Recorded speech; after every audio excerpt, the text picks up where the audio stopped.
The darkness of space stretched endlessly around the UHS Defiant as she drifted like a ghost ship through the void. 3 years had passed since the battle that should have killed them all. 3 long years of surviving on scraps, hope, and the stubborn refusal to die that seemed built into every human soul. Captain Jake Morrison stood on the bridge, his uniform patched and faded, his face bearing scars from the explosion that had killed his first officer. Around him, the bridge hummed with the quiet desperation of a ship barely alive. Emergency lighting cast red shadows across broken consoles and jury-rigged systems that somehow still worked. "Captain," came a voice from the tactical station. Lieutenant Commander Lisa Hayes looked up from her display, her blonde hair pulled back severely, her blue eyes tired but alert. "I'm picking up something on the long-range sensors. It's faint, but it's definitely artificial."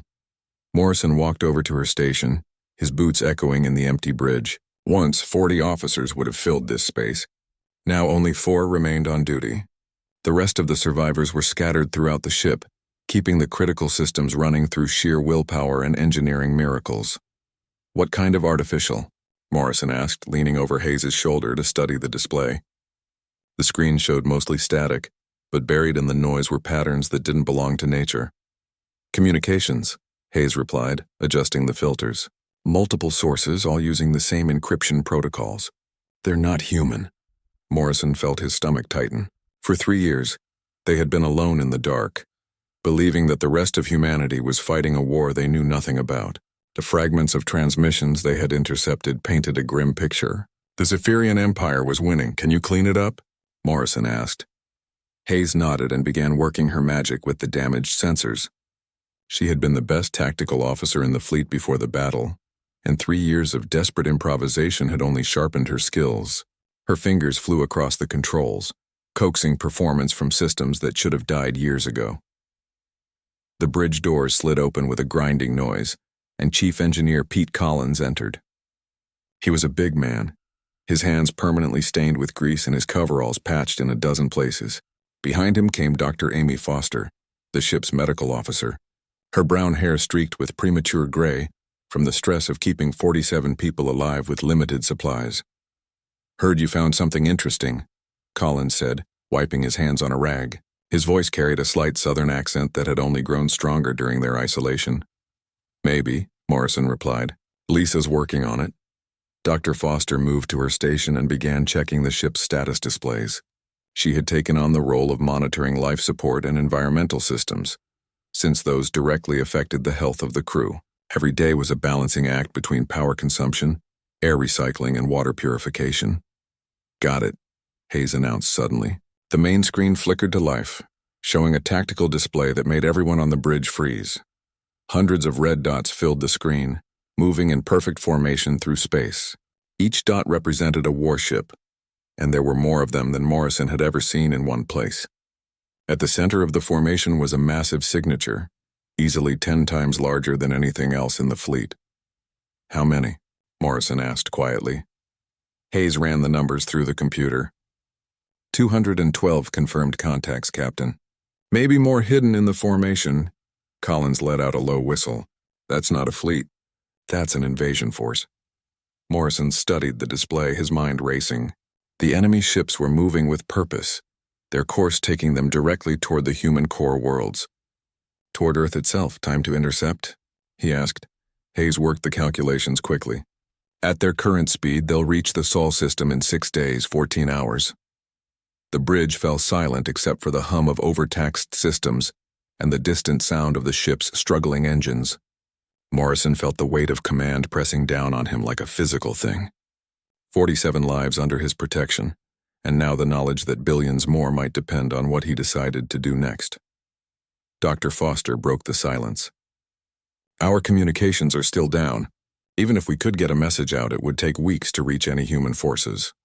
The nearest colonial defense fleet is in the Centauri sector," Hayes added. "They're 3 weeks away minimum." Morrison nodded grimly. He had been afraid of this.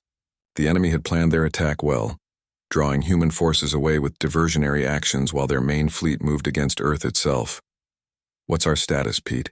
Morrison asked the engineer. Collins pulled up a damage report on his tablet. "We're running at about 30% capacity. Main engines are barely functional. Weapon systems are mostly offline. and life support is held together with prayer and duct tape. The good news is that Atlas is still with us. Atlas was the ship's artificial intelligence, a sophisticated computer system that had somehow survived the battle that killed most of the crew. The AI had been instrumental in keeping them alive, managing power distribution and system repairs with inhuman precision. "Captain," Atlas's voice came from the speakers, calm and measured as always. "I have been monitoring the sensor data.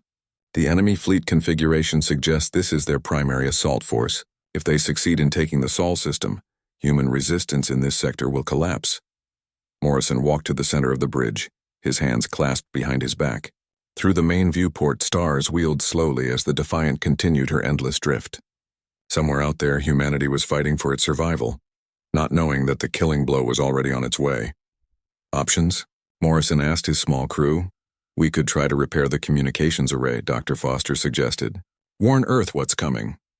"That would take at least a week," Collins replied. "And there's no guarantee it would work." Hayes looked up from her console. "Even if we got a message through, what could Earth do? Their defenses aren't designed to stop a fleet that size." Morrison nodded slowly. He had been thinking the same thing. The orbital defense platforms around Earth were powerful, but they were designed to stop raiding fleets, not full-scale invasions. 200 ships would overwhelm them through sheer numbers. "There is another option," Morrison said quietly, "but it would be a one-way trip for all of us." His crew looked at him with understanding. They had been living on borrowed time for 3 years. Each day had been a gift, and they all knew that their luck would run out eventually. "Tell us," Hayes said simply. Morrison smiled grimly. "Pete, how's that quantum drive of yours?" Chief Engineer Pete Collins felt his blood turn cold at the captain's question. The quantum drive was supposed to be humanity's secret weapon, an experimental system that had never been properly tested before their original mission 3 years ago. It was also the reason they were still alive. "The quantum drive is stable, Captain," Collins replied carefully, "but you know what happened the last time we used it." Morrison knew exactly what had happened. The drive had been their salvation and their curse. When the enemy had ambushed them near the outer rim, the untested quantum system had activated automatically during the battle, phasing the Defiant partially out of normal space. It had saved them from destruction, but the energy feedback had killed most of the crew and left them stranded. "Explain it to them, Pete," Morrison said, nodding toward Hayes and Dr. Foster. Collins moved to the main display and called up a technical schematic. "The quantum drive works by shifting our molecular structure out of phase with normal matter. When it's active, we exist in a space between dimensions. We can see everything around us, but nothing can touch us." Dr. Foster leaned forward, studying the display. "That's how we survived the battle. The enemy weapons passed right through us." "Exactly," Collins nodded. "But the process is incredibly dangerous. The power requirements are enormous, and if something goes wrong during phase shift, we could be scattered across several dimensions." Hayes looked up from her tactical console. "You're thinking we could use it to get close to that fleet?" Morrison smiled grimly. "More than close. I'm thinking we could get inside their flagship." The bridge fell silent except for the steady hum of life support systems. Collins ran his hand through his graying hair, his engineer's mind already working through the possibilities and problems. "It could work," Collins admitted reluctantly. "If we cannibalized power from every non-essential system, we could charge the drive for one final activation. But Captain, you're talking about a suicide mission." "We're already dead, Pete," Morrison replied quietly. "We died 3 years ago with the rest of the crew. Everything since then has been borrowed time." Dr. Foster stood up from her station, her medical training making her automatically consider the human cost. "What about the rest of the crew? They didn't sign up for this." "They signed up to serve humanity," Morrison said firmly. "And right now this is how we can best serve." Atlas's voice came from the speakers, the AI's calm tone cutting through the tension. "Captain, I have completed analysis of the enemy fleet formation. The largest vessel appears to be their command ship. Its destruction would likely cause significant disruption to their coordinated attack." Morrison nodded. He had been hoping the AI would reach the same conclusion. "Show us what you've found, Atlas." The main screen changed to display a detailed view of the enemy fleet. The massive ship at the center was indeed impressive, bristling with weapons and surrounded by smaller escort vessels. "The vessel is approximately 2 kilometers in length," Atlas continued. Based on its position and the communication patterns I have detected, it is almost certainly the fleet flagship. Its destruction would eliminate the enemy's command structure. Hayes was studying the tactical display with professional interest. How would we get close enough? Even phased, we'd need to time the materialization perfectly. Collins pulled up another schematic, this one showing the quantum drive's operational parameters. We'd have maybe 30 seconds after materialization before the enemy could react. That's assuming their sensors don't detect us during the phase shift. And if they do detect us? Dr. Foster asked. Then we die a little sooner than planned, Morrison replied with dark humor. The bridge doors opened again, and 3 more crew members entered. Sergeant Tony Martinez, the senior Marine aboard, Lieutenant Kevin Nash, the communications officer, and Chief Petty Officer Sandra Wells, who had taken over most of the ship's maintenance duties. Word's getting around the ship, Captain, Martinez said. He was a compact man with intelligent eyes and the confident bearing of someone who had seen combat. The crew wants to know what we're planning. Morrison looked around at his small group of survivors. These people had followed him through 3 years of hardship, never losing faith that they would find a way to make their sacrifice meaningful. We're going to stop that fleet from reaching Earth, Morrison said simply. Nash, a young officer who had barely been out of the academy when the battle happened, looked nervous but determined. How, sir? Morrison gestured to the display showing the enemy formation. We're going to use the quantum drive to phase into their flagship and detonate our fusion cores inside their hull. The newcomers absorbed this information with the same grim acceptance as the bridge crew. Wells, a tough woman in her 40s who had kept their life support running through sheer stubbornness, nodded slowly. When do we do it? She asked. We need 2 days to prepare, Collins replied. Maybe 3 if we run into complications. Martinez straightened slightly. What do you need from the crew, Captain? Morrison considered the question carefully. I want everyone to understand what we're doing and why. No one gets forced into this. Anyone who wants to try making it to an escape pod before we activate the drive is free to go. Like hell, Wells said firmly. We're all in this together, Captain. We have been from the beginning. Nash cleared his throat nervously. Sir, what about messages? For our families. Dr. Foster stepped forward. Everyone should record something. Even if we don't make it, maybe someday the messages will be found. Morrison nodded. Good idea, Amy. Make sure everyone has time to record what they want to say. Hayes was still studying the tactical display, her analytical mind working through the details of their plan. Captain, there's something else to consider. If we succeed in destroying their flagship, the rest of the fleet might retreat. But if we fail, they'll know humans have quantum drive technology. Then we better not fail, Morrison replied. Collins was already making notes on his tablet, calculating power requirements and system modifications.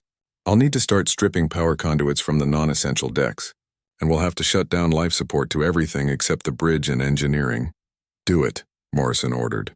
What else? Atlas's voice filled the bridge again. Captain, I recommend we begin monitoring enemy communications more closely. If we can determine their exact attack plan, we might be able to maximize the disruption caused by our strike. Good thinking, Atlas. Lisa, work with Atlas on signals intelligence. I want to know everything about that fleet. Hayes nodded and turned back to her console. Already on it, Captain. Morrison looked around at his crew, these brave souls who had somehow survived when everyone else had died. They were tired, worn down by 3 years of struggle, but their eyes still held the fire that made humans dangerous. All right, people, Morrison said. We have work to do. Pete, I want a detailed plan for the quantum drive activation. Lisa, keep tracking that fleet and learn everything you can about their flagship. Amy, make sure our people are ready for what's coming. As his crew dispersed to their duties, Morrison remained on the bridge, staring at the tactical display. 200 enemy ships moving like a knife toward humanity's heart. In 6 days, they would reach Earth and begin the final phase of humanity's destruction, unless 47 survivors on a dying ship could find a way to stop them. Morrison smiled grimly. The enemy had made one critical mistake. They had assumed that the Defiant was dead, that her crew was scattered atoms floating in space. They were about to learn that reports of humanity's death had been greatly exaggerated. The next 2 days aboard the Defiant were unlike anything the crew had experienced, even during their 3 years of desperate survival. Every corridor echoed with the sound of cutting tools and welding equipment as Pete Collins, led his engineering teams in cannibalizing the ship's systems. Captain Morrison found Collins in the quantum drive chamber, a massive room deep in the ship's core that hummed with barely contained energy. The chief engineer was elbow deep in a control panel, sweat beading on his forehead as he rerouted power conduits. "How's it looking, Pete?" Morrison asked. Collins pulled his head out of the panel and wiped his hands on his coveralls. "Better than I hoped, worse than I'd like. We've stripped power from life support on 12 decks, pulled the main conduits from the forward sections, and even tapped into the emergency reserves." Morrison studied the massive quantum drive core, a cylinder of exotic metals and crystalline matrices that seemed to bend light around its edges. It was beautiful and terrifying at the same time. "Will it be enough?" Morrison asked. "For one activation, yes. Maybe two if we're very lucky. But Captain, once we fire this thing up, there's no going back. We'll have burned out every backup system on the ship." Morrison nodded grimly. They all knew this was a one-way trip, but hearing it confirmed by his chief engineer made it feel more real. On the bridge, Lisa Hayes was hunched over her console, surrounded by pages of handwritten notes and signal analysis charts. She had been working almost nonstop, intercepting and decoding enemy communications with the help of Atlas. "What have you learned?" Morrison asked, settling into his command chair. Hayes looked up, her eyes red from strain but bright with discovery. "Quite a lot, actually. The flagship is called the Eternal Dominion, and it's commanded by someone called High Admiral Vextar. From what I can tell, he's the architect of their entire conquest strategy." She pulled up a new display showing the fleet's formation. "They're not just planning to attack Earth, Captain. This is meant to be the killing blow for all human resistance in this sector. Once they take the Sol system, they'll have cut our supply lines and isolated the outer colonies." Morrison studied the formation, his tactical training helping him understand the enemy's strategy. "Clever. Take the heart and the limbs die on their own." "There's more," Hayes continued. "I've been tracking their communication patterns, and Atlas has been helping me build a profile of their command structure. The Eternal Dominion isn't just a flagship, it's the nerve center for their entire operation. Every ship in that fleet is slave to its tactical computers." Atlas's voice joined the conversation. "Captain Hayes is correct. The enemy uses a centralized command system that allows for precise coordination, but creates a critical vulnerability. If the flagship is destroyed, the remaining ships will lose tactical coordination." Morrison leaned back in his chair, thinking. "They'll panic." "Exactly," Hayes said. "Without central command, a fleet that size becomes a liability instead of an asset. Ships will collide, weapon systems will target friendlies, and their formation will collapse." The bridge doors slid open, and Dr. Amy Foster entered carrying a tablet and looking troubled. She had been making her rounds through the ship, checking on the crew and helping them prepare for what was coming. "How are our people holding up?" Morrison asked. Dr. Foster sat down at her station and consulted her tablet. "Better than I expected, honestly. Everyone knows what we're doing and why. I haven't heard a single complaint or request to leave." Morrison wasn't surprised. The crew of the Defiant had been through hell together. They were bound by something stronger than military discipline. They were family. "I've been helping people record their messages," Dr. Foster continued. "Some of them are heartbreaking. Tony Martinez has 3 kids he's never met. His wife was pregnant when we left on patrol. Sandra Wells has grandchildren she's only seen in pictures." Morrison felt the weight of command pressing down on him again. These people trusted him, followed him, and now he was leading them to their deaths. "Any regrets?" Dr. Foster asked quietly. Morrison considered the question. "About dying? No, about not seeing my sister again. About never meeting those grandchildren Sandra talks about? Yes." The bridge fell quiet for a moment, each person lost in their own thoughts about what they were leaving behind. Collins's voice crackled over the intercom. "Captain, you need to see this." Morrison made his way back to the quantum drive chamber where Collins was standing before a wall of displays showing the ship's power grid. Every screen showed red warning indicators. "We have a problem," Collins said without preamble. "The power requirements for the quantum drive are higher than I calculated. If we want to maintain phase shift long enough to reach their flagship, we'll need to shut down life support completely." Morrison studied the numbers. "For how long?" "Minimum of 40 minutes. Maybe an hour if we run into complications." Dr. Foster had followed Morrison to engineering. "The crew can handle that," she said. We've got enough emergency oxygen stored in personal supplies. It won't be comfortable, but it's survivable. Collins looked relieved. There's one more thing. The quantum field is going to interfere with our artificial gravity. Once we activate the drive, we'll be in 0G until we materialize. Morrison nodded. Make sure everyone is secured before we begin the final approach. Over the ship's intercom, Morrison's voice reached every surviving crew member. This is the captain. In 18 hours, we will begin our final mission. I want everyone to understand what we're about to do. We're going to save Earth, save the colonies, and save humanity itself. But we're not going home. He paused, looking around at the faces of his bridge crew. I've served with many crews in my career, but none have shown the courage, the dedication, and the pure stubborn refusal to give up that you have shown. It has been my honor to command you. In the crew quarters, Sergeant Martinez was helping younger crew members prepare for zero-gravity operations. His calm professionalism helped steady their nerves. Chief Wells was in the engine room, making final checks on systems that would need to function perfectly during their attack run. Her weathered hands moved with practiced efficiency across control panels she had rebuilt a dozen times. Lieutenant Nash was in the communications center, still trying to boost their signal strength on the slim chance they could get a warning message out to Earth. His efforts were probably futile, but he refused to give up. Throughout the ship, 47 people prepared for a battle that would end with their deaths but might save billions of lives. They wrote letters that might never be delivered, said prayers to gods they weren't sure were listening, and made peace with their choices. In his quarters, Morrison sat at his small desk and wrote his own message. It was addressed to his sister, the only family he had left. Sarah, he wrote, by the time you read this, I'll be gone. I hope you'll understand why we did what we did. We had a chance to make a difference, to save lives, and we took it. I'm not afraid. I'm proud. Proud of my crew, proud of humanity, and proud that we never gave up. As the hours counted down, the Defiant continued her drift through space, looking like nothing more than a derelict ship lost in the void. But inside her damaged hull, 47 souls prepared to remind the universe that humanity was far from beaten. The Zephyrian Empire was about to learn a hard lesson about underestimating humans. They had assumed that superior numbers and technology would guarantee victory. They had forgotten that humans were at their most dangerous when they had nothing left to lose. The quantum drive hummed with building energy as the Defiant approached the massive Zephyrian fleet. In the drive chamber, warning lights flashed red while exotic particles danced between the containment fields. The air itself seemed to vibrate with barely contained power. Captain Morrison stood on the bridge, watching the enemy formation grow larger on the main display.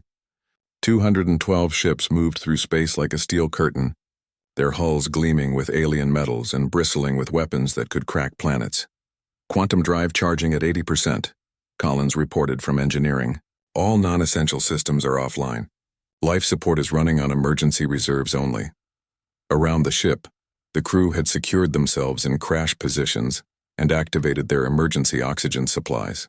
The artificial gravity had already started to fluctuate as the quantum field built toward critical levels. Lisa, what's our target looking like? Morrison asked. Hayes fine-tuned her sensors, trying to get the best possible reading on the enemy flagship. The Eternal Dominion is right where Atlas predicted, Captain. Dead center of their formation, surrounded by 12 heavy cruisers. The alien ship was a monster, stretching over 2 kilometers from bow to stern. Its hull was covered in sensor arrays, weapon pods, and communication dishes. Massive engines pushed it through space with casual power that spoke of technology far beyond human capabilities. Any changes in their formation? Morrison asked. Negative, Captain. They have no idea we're here. Their sensors are focused forward toward the Sol system. Morrison nodded. The enemy's confidence was about to become their greatest weakness. Pete, how much longer? Morrison called down to engineering.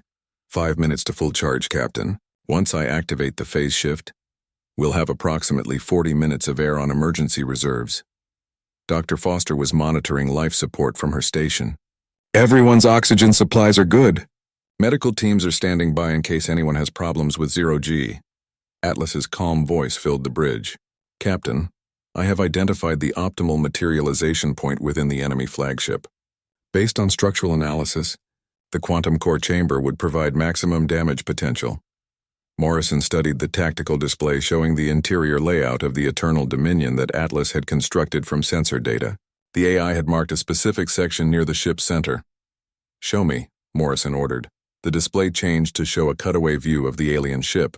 The marked section was indeed near the center, surrounded by what appeared to be critical systems. "The quantum core is their primary power source," Atlas explained. "If we detonate our fusion cores in that location, the chain reaction should destroy their entire power grid and cause catastrophic structural failure." Hayes looked up from her console. "That's assuming we can get there.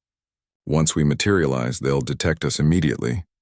Morrison had been thinking about the same problem. "How long from materialization to detonation?"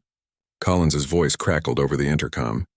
"If everything goes perfectly, maybe 30 seconds. But Captain, we'll be materializing inside solid matter. The stress on our hull will be enormous." Morrison understood the risks. The Defiant might tear herself apart just from the materialization process, long before they could trigger the fusion cores. "Quantum drive at 95%, Collins reported, beginning final charging sequence. Throughout the ship, the crew felt the strange sensation of reality beginning to shift around them. The bulkhead seemed to become translucent, and the normal sounds of shipboard life began to fade into an otherworldly silence. "Phase shift in 60 seconds, Collins announced. Morrison gripped his command chair as gravity finally failed completely. Around him, his bridge crew floated at their stations, held in place by safety harnesses and years of zero-G training. "All stations report ready," Hayes announced. Morrison took one last look around his bridge at the faces of his crew. These people had followed him through 3 years of impossible survival, and now they were about to follow him into death itself. "Do it," Morrison ordered. The quantum drive reached full power and engaged with a sound like reality tearing.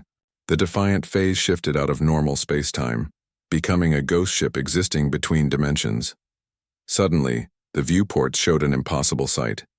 The enemy fleet surrounded them like vast metal mountains, but the ships appeared translucent like mirages shimmering in desert heat. Through their hulls, Morrison could see alien crew members going about their duties, completely unaware that death was moving among them. "Phase shift successful," Collins reported, his voice sounding strange and distant. "We are now existing between dimensions. The enemy cannot detect us." Hayes was studying her tactical display with fascination. "Captain, look at this." "I'm reading their shield frequencies directly through their hulls. The quantum field is interfering with their defensive systems." Morrison leaned forward in his restraints. "Explain." "Their shields work by creating a barrier in normal spacetime, but we're not in normal spacetime anymore. If we partially materialized our weapons, we could fire directly through their shields." Collins's voice came through the intercom, excited despite their desperate situation. "She's right, Captain. We could hit them where they are most vulnerable." Morrison felt a spark of hope. Maybe they could do more damage than just destroying the flagship. "How many ships could we hit before full materialization?" Atlas ran the calculations instantly. "Based on our current trajectory and the enemy formation, we could engage 12 to 15 targets before requiring full materialization for the final attack." Morrison made his decision. "Lisa, prepare weapons for partial materialization attacks. Target their command ships first, then their carriers." "Aye, Captain," Hayes replied, her fingers flying over her console. The Defiant moved through the enemy fleet like a predator stalking prey. The alien ships hung around them in the strange half-light of phase space, their crews still unaware that their doom was already among them. "First target coming into range," Hayes announced. "Heavy cruiser, port side of the formation." "Fire," Morrison ordered. The Defiant's main guns materialized just long enough to send a devastating burst of energy directly through the enemy ship's shields. The alien vessel exploded in a brilliant flash of light, its hull cracking open like an egg. "Target destroyed," Hayes reported with grim satisfaction. Moving to the next target. On the bridge of the Eternal Dominion, High Admiral Vextar watched in confusion as one of his cruisers simply exploded without warning. His sensor officers scrambled to identify the threat, but their instruments showed nothing. "Second target acquired," Hayes announced. "Enemy carrier, starboard formation." Morrison watched through the viewport as they approached the massive alien ship. Through its translucent hull, he could see alien fighters lined up in launch bays, ready to be deployed against Earth's defenses. "Fire," Morrison ordered again. The carrier died in a chain reaction of exploding fighter fuel and ammunition. The blast was so powerful it damaged 2 nearby ships. "Captain," Atlas reported, "the enemy fleet is beginning to react." They are attempting to identify the source of the attacks. Morrison could see the truth of Atlas's words. The alien ships were starting to maneuver, their formations becoming less organized as panic spread through their ranks. "How many more?" Morrison asked. Hayes checked her targeting display. "We can hit maybe 6 more before we reach the flagship." Morrison nodded. "Do it. Target their command ships. Cut off their heads." For the next 15 minutes, the Defiant moved through the enemy fleet like an avenging spirit, materializing just long enough to deliver killing blows to the most important targets. Each attack sent shockwaves of confusion and fear through the alien formation. High Admiral Vextar was screaming orders at his subordinates, demanding answers they didn't have. His mighty fleet was being torn apart by an invisible enemy that struck without warning and vanished without trace. "Approaching the flagship," Hayes announced. "Range 2,000 meters and closing." Morrison could see the Eternal Dominion growing larger in the viewport, its massive hull filled with the strange light of phase space. Soon they would have to fully materialize for the final attack. "Pete, prepare for full materialization," Morrison ordered. "Aye, Captain. Fusion cores are armed and ready for detonation." Morrison looked around at his crew one last time. They had done the impossible, striking fear into the heart of an empire that thought itself invincible. "It's been an honor serving with you all," Morrison said quietly. "Likewise, Captain," Hayes replied for all of them. The Eternal Dominion filled their viewports now, its hull mere meters away. In a few moments, they would rematerialize inside the enemy ship and complete their mission. Morrison smiled grimly. The Zephyrian Empire was about to learn that humanity's greatest weapon wasn't technology or numbers.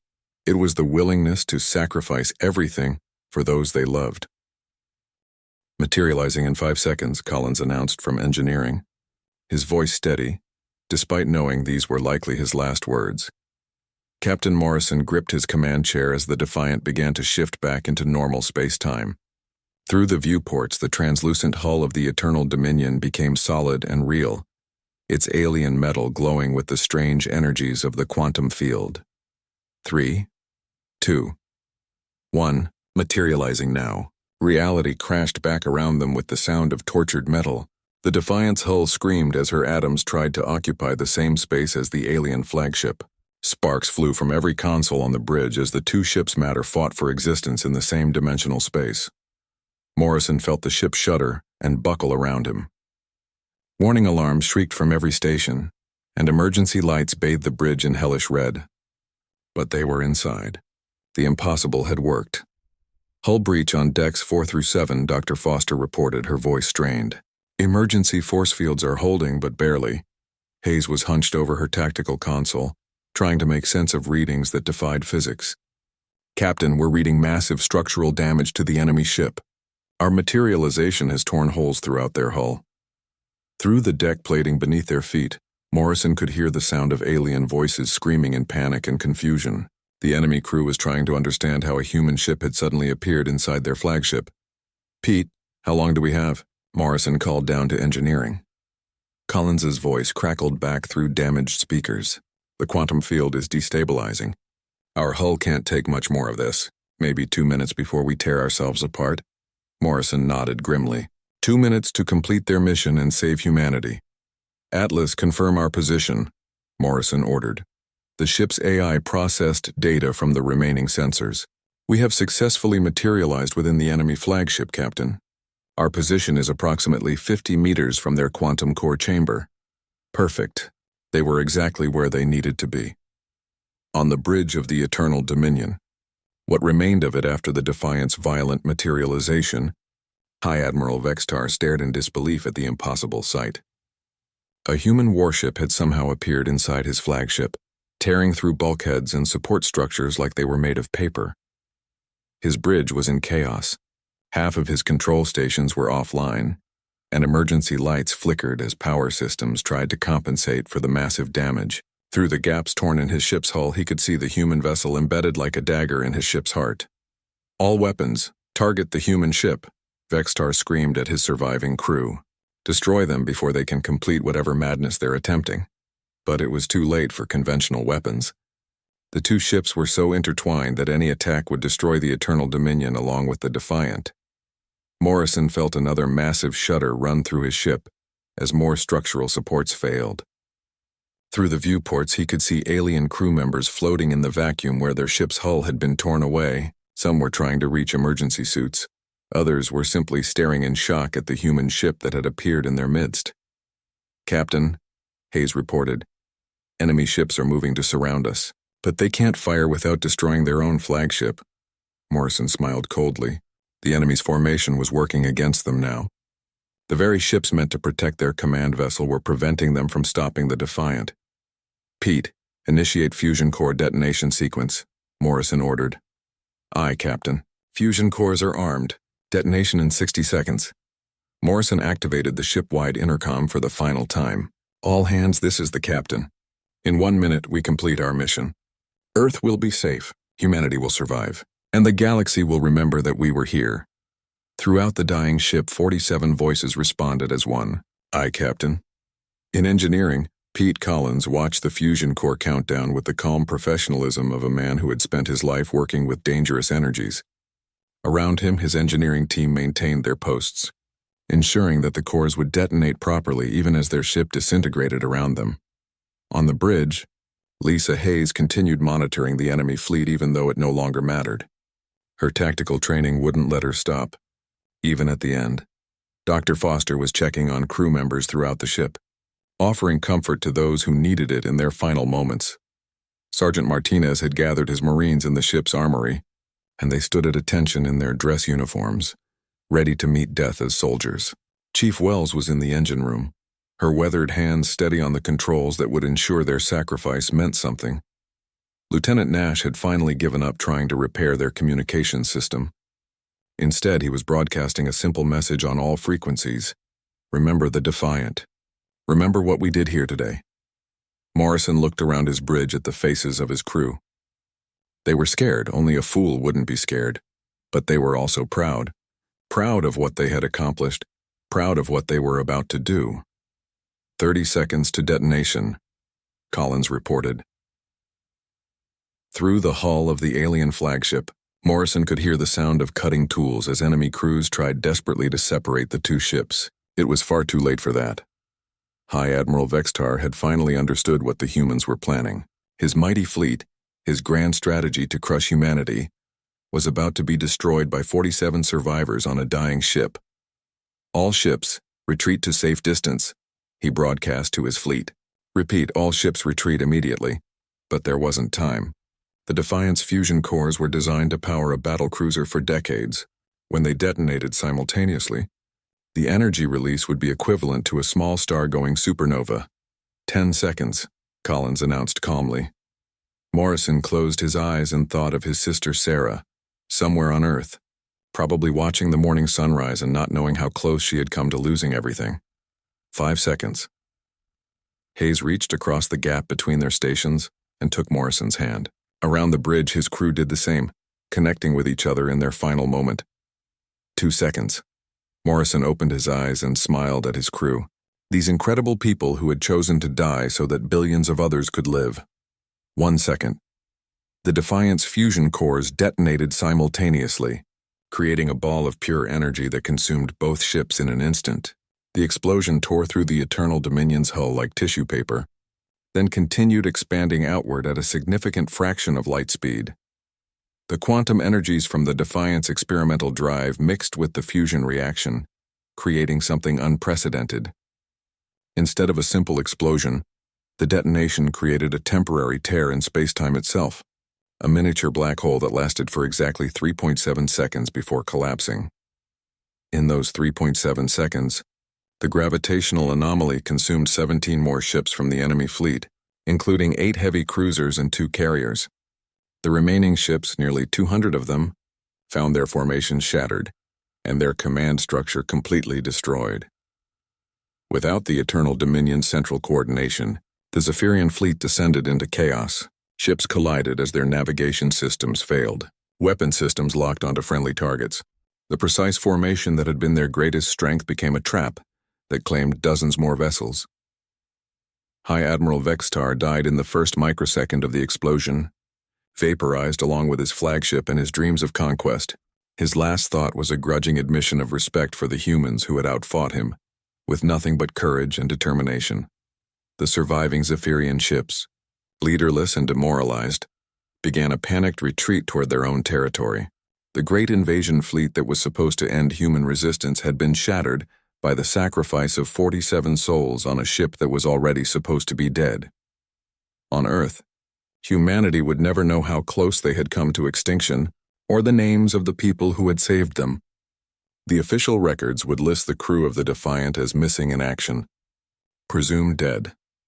But in the wreckage of the Eternal Dominion, floating in the void where two ships had become one in their final moment, something survived. A single data recorder, damaged but functional, containing the final messages of the Defiant's crew. Years later, when the war was over and humanity had pushed the Zephyrian Empire back to their own borders, a salvage crew would find that recorder. The messages it contained would become the foundation of a legend that would inspire generations of human spacers. The legend of the 47 souls who reminded the galaxy that humanity was never more dangerous than when they had nothing left to lose. Captain Jake Morrison and his crew had kept their promise. Earth was safe, humanity survived, and the galaxy would indeed remember that they had been there. In the end, that was enough.